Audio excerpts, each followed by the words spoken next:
ईडीने शिल्पा शेट्टी आणि राज कुंद्रा यांची 97,79,00,000 रुपयांची संपत्ती जप्त केली आहे। ही संपत्ती मनी लॉन्ड्रिंगच्या प्रकरणात प्रवर्तन निर्देशालयाने कारवाई करून जप्त केली आहे। यामध्ये इक्विटी शेअर्स, जुहूचा बंगला व पुण्याची रहिवाशी मालमत्ता आहे। जुहूचा बंगला हा शिल्पा शेट्टीच्या नावावर आहे। ईडीने महाराष्ट्र पोलीस, दिल्ली पोलीस यांनी दाखल केलेल्या FIRच्या आधारावर तपास सुरू केला होता।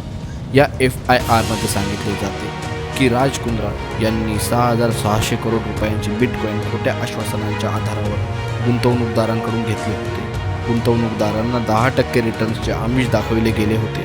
ही एक प्रकारची पॉन्जी स्कीम होती। याद्वारे गुंतवणूकदारांची फसवणूक केली गेली। यामध्ये राज कुंद्रा याला अमित भारद्वाज यांच्याकडून 285 बिटकॉईन भेटले होते। हे बिटकॉईन युक्रेनमध्ये मायनिंग करण्यासाठी दिले गेले होते, परंतु राज कुंद्रा याने कधीही बिटकॉईन मायनिंगसाठी वापरले नाही, ज्याची किंमत सध्या 150 करोड रुपये आहे। राज कुंद्रा व शिल्पा शेट्टी यांच्यावर ईडीकडून आतापर्यंत सर्वात मोठी कारवाई करण्यात आली आहे।